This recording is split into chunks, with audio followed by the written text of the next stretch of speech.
जय हिंद दोस्तों। Anil sir IT channel में से का बहुत बहुत स्वागत है। एनसीआर प्रयागराज की तरफ से आईटीआई पास आउट कैंडिडेट्स के लिए 1679 पोस्ट पर अप्रेंटिसशिप निकल कर आई थी, जिसका डॉक्यूमेंट वेरिफिकेशन के लिए मेरिट लिस्ट जारी कर दी गई है। साथ ही साथ आपका कॉल लेटर भी जारी हो चुका है और कट ऑफ भी जारी हो चुका है, कितने परसेंट तक कैंडिडेट्स का सिलेक्शन हुआ है। कट ऑफ काफी हाई देखने के लिए मिल रहा है दोस्तों। जो भी कैंडिडेट शॉर्ट लिस्टेड हुए हैं आगे डॉक्यूमेंट वेरिफिकेशन के लिए जाएंगे। जैसा कि मैंने बताया था, डॉक्यूमेंट वेरिफिकेशन 9 दिसंबर से शुरू होने वाला है। 9, 10, 11, 12 तारीख और 13 के बाद 16 तारीख को, 17 तारीख को भी है दोस्तों, 18 को भी है यहाँ पर, 19 को भी है, 20 को भी है और 23 को भी है, ठीक है, 24 को भी है, 26 को भी है। ये डॉक्यूमेंट वेरिफिकेशन के डेट है। अलग अलग कैंडिडेट्स को अलग अलग डेट पर बुलाया गया है। इससे अपना रजिस्ट्रेशन नंबर सर्च करिएगा तो आपके यहाँ पर अगर नंबर दिखाई दे देते हैं तो समझ लीजिए कि आपका सिलेक्शन हो चुका है। जिसका भी सिलेक्शन हुआ है नीचे कमेंट करके बताइएगा। कई सारे कैंडिडेट्स से कई तरह कमेंट्स आ रहे थे कि क्या क्या डॉक्यूमेंट्स लगेंगे, जो कि हमने इस वीडियो में आपको बता रखा है। इसके बाद कई सारे कैंडिडेट्स के सवाल ये थे कि हमने जो फॉर्म अप्लाई किया हुआ है और हमारा 15 सितंबर को, कुछ कैंडिडेट के 15 सितंबर 2024 को रिजल्ट जारी हुए थे, उन्होंने फॉर्म अप्लाई कर दिया था और कई सारे कैंडिडेट का सिलेक्शन हो चुका है। तो कमेंट आ रहा था क्या हम इसके लिए जाएं कि नहीं जाएं। तो देखिए, नोटिफिकेशन में पूरी तरह से बताया हुआ था कि 14 सितंबर 2024 तक आप पास आउट होने चाहिए। उसके बाद वाले कैंडिडेट यहाँ पर एलिजिबल नहीं है। जो अपेयरिंग थे 14 सितंबर को, तो आप अपेयरिंग में थे।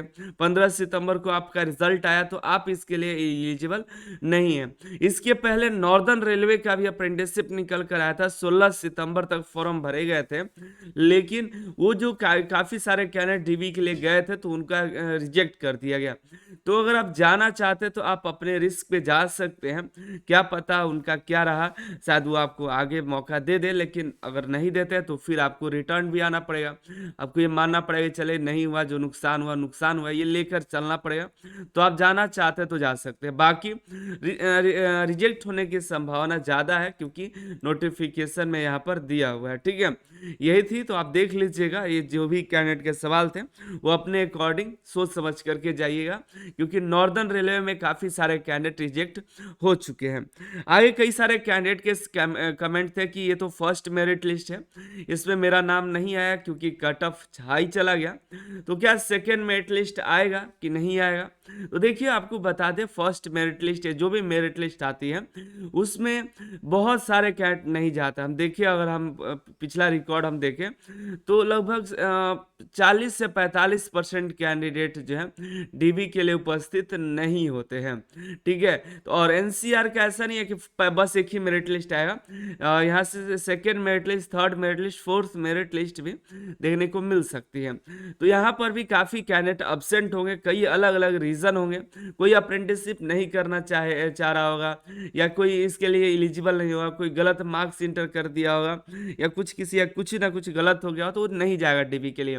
तो डीबी के लिए जब छोड़ देगा तो वो सीट खाली नहीं जाएगा, फिर वो दूसरे कैंडिडेट को भी मौका मिलेगा। कुछ दिन के बाद सीट खाली रह जाता है तो सेकेंड मेरिट लिस्ट भी जारी किया जाएगा। सेकेंड मेरिट लिस्ट आपका अगर जारी हुआ तो ये जनवरी के एंड में देखने के लिए मिल सकता है, ठीक है। ये अभी नहीं आएगा कि इसमें कम से कम टाइम लग जाता है, तो ये जनवरी में देखने को मिलेगा। वो भी हो सकता है जनवरी के अंत तक देखने के लिए मिल जाए, ठीक है।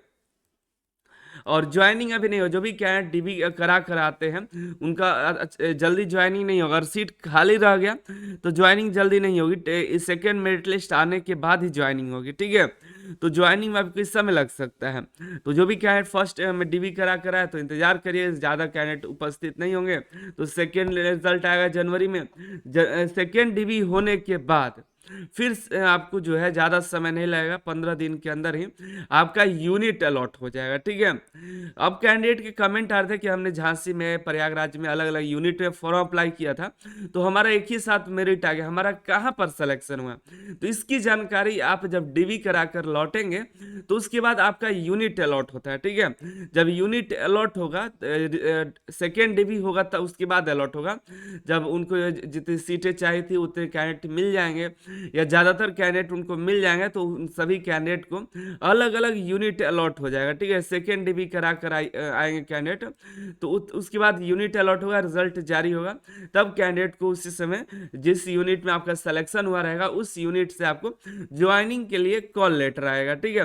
हो सकता है मेल आए, हो सकता है कि पोस्ट ऑफिस से है, ठीक है। पोस्ट ऑफिस से भी आता है, हमने वीडियो में बताया हुआ है, देख लीजिएगा, सर्च करिएगा ज्वाइनिंग के रिलेटेड, ठीक है। तो मेरे ख्याल से आपके सारे डाउट्स क्लियर हो गए होंगे। जो भी डाउट है नीचे कमेंट करिएगा, और जो भी अप्रेंटिसशिप करना चाहते हो कैंडिडेट अपने इच्छा से जाइएगा। जो भी डाउट है कमेंट करिए, अगर हम हो सकता है तो आपको रिप्लाई दे दें या वीडियो बना दे, जो अगर कैंडिडेट जानते हैं तो उसका रिप्लाई जरूर किया कर दीजिए, ठीक है। मिलते हैं अगली वीडियो में अगली जानकारी के साथ। नीचे कमेंट करके बताइए आप और कौन कौन सी अप्रेंटिसशिप का फॉर्म भरे हुए हैं, इसमें आपका सिलेक्शन हो गया है तो कॉल लेटर डाउनलोड करिए, और कट ऑफ देख लीजिए, नहीं सिलेक्शन हुआ तो कितना गया हुआ है। और जरूरी नहीं कि अप्रेंटिसशिप ही करें, आप तैयारी कर सकते हैं तो तैयारी करिए, ऐसे ग्रुप डी की नौकरी लीजिए। ग्रुप डी की भी भर्ती बहुत जल्द आने की संभावना है, बहुत देरी कर रहा है, जितना आपको परेशानी हो रही है उतना ही हमको भी हो रहा है कि क्यों नहीं जल्दी आ रहा है। हमको भी है कि इतने समय से बोले हुए हैं कि अब आएगा, नहीं आता है तो थोड़ा सा गिल्ट होता है, लेकिन जल्दी आ जाएगा, ठीक है। आप बस तैयारी में लगे रहिए। आप अनिल सर IT एप्लीकेशन को डाउनलोड कर सकते हैं। अनिल सर IT एप्लीकेशन पर कई सारे एग्जाम से related study material, question bank, practice set paper मिल जाएगा, जो आपके एग्जाम के लिए काफ़ी हेल्पफुल होता है। आप सभी का बहुत बहुत धन्यवाद।